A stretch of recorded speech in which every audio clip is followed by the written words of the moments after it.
Trading, जैसा कि आप स्क्रीन पे देख पा रहे हो, आज हमारा डिस्कस शेयर है आईआरएफसी को डिस्कस करने की कोशिश करेंगे। करंटली ये शेयर 115 पे ट्रेड करता हुआ नजर आ रहा है। इस शेयर को हम जानने की कोशिश करेंगे।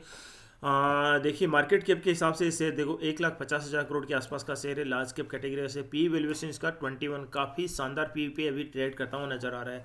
आरओसी देखा जाए तो इसका काफ़ी कमज़ोर है, आरओई भी मतलब एवरेज है। एंड आरओसी देखा जाए तो कैपिटल एम्प्लॉयड पे जो है वो कम है, लेकिन आरओई रिटर्न ऑन इक्विटी है, एवरेज है।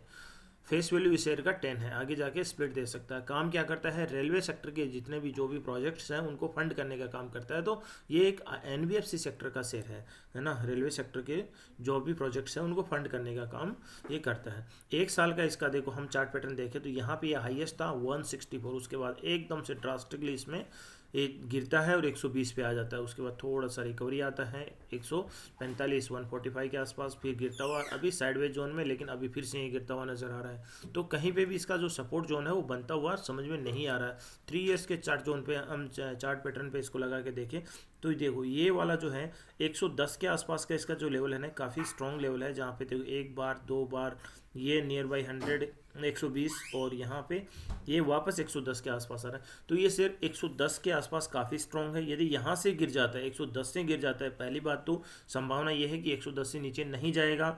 और यदि यहाँ से चला जाता है तो ये 100 पे जाएगा, 100 से भी गिर जाता है तो फिर 80 से नीचे जाने की तो उम्मीद इस शेयर से नहीं की जा सकती।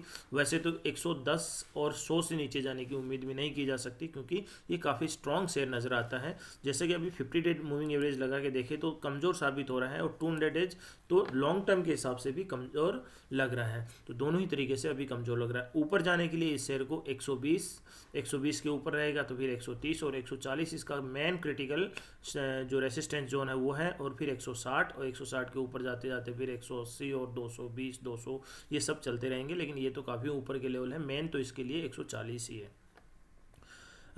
इसके प्रोज में देखे थे तो डिविडेंड की बात कर रहा है, और कॉन्स में काफ़ी चीज़ें हैं, इनको आप अच्छे से पढ़ लीजिए। बहुत इसके लिए कोई ऐसी बात नहीं है कि शेयर को डाउन साइड में लेके जाएगी, ऐसी कोई बात इसमें है नहीं। देख दूसरी जो है पेयर ग्रुप की जो कंपनियां हैं, ये सारी कंपनियां हुडको है, देखो फिक्की है, ये सबको स्टडी कर लीजिए। देखो इसका क्वार्टरली रिजल्ट जो है इसके हिसाब से देखो ऑपरेटिंग प्रॉफिट जो है 6,800 से 6,300 हो गया, तो कम हुआ है। क्वार्टरली ऑपरेटिंग प्रॉफिट कम हुआ है। वहीं पेट जो है प्रॉफिट बिफोर टैक्स 1,746 से 1,777 थोड़ा सा बढ़ता हुआ नजर आया, लेकिन फ्लैट। और नेट प्रॉफिट है 1,746 से 1,777, ये भी थोड़ा सा बढ़ता हुआ नजर आया, लेकिन फ्लैट। तो थोड़ी सी इसमें तेज़ी तो आई है, लेकिन उतनी ज़्यादा नहीं। तो यहाँ पे एक एवरेज मार्किंग हम दे के चल सकते हैं।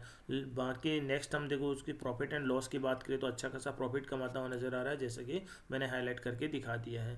थोड़ा सा फास्ट चलेंगे। इसमें बोरोइंग्स की बात करें तो बोरोइंग्स अच्छी खासी ऐसे हैं कि ये बोरोइंग्स बोरो करने वाली कंपनी है, उसके बाद में ये लोन देती है, तो बोरोइंग्स से कोई घबराने की बात नहीं है। कैश रिजर्व्स भी 43,000 के आसपास के हैं, तो इसमें कोई लफड़े वाली बात नहीं है। शेयर होल्डिंग की बात करें तो 86% जो शेयर हैं प्रमोटर्स के पास ही हैं, और एफआईज और डीआईज देखो 1 और 1.5% के आसपास में है। प्रमोट और पब्लिक जो है इसमें 11% के आसपास में। ये इसमें कोई प्रॉब्लम नहीं, यहाँ भी ये काफ़ी स्ट्रॉन्ग नज़र आती है। एक इसकी रेटिंग देखते हैं तो रेटिंग के हिसाब से शेयर कैसा लग रहा है। रेटिंग के हिसाब से देखो लेटेस्ट इसकी जो रेटिंग है उसके हिसाब से AAA स्टेबल है, काफ़ी स्ट्रॉन्ग रेटिंग इस शेयर की है। तो मुझे नहीं लगता इसमें कोई घबराने की कोई ज़रूरत है। बाकी आप अपने हिसाब से अपने डिसीजन ले सकते हो अपने फाइनेंशियल एडवाइजर के हिसाब से, और मेरी तरफ से केवल और केवल एजुकेशन वीडियो बनाया गया है। आपको यदि पसंद आता है तो प्लीज़ चैनल को सब्सक्राइब, वीडियो को लाइक कर लीजिए। Thank you, thanks.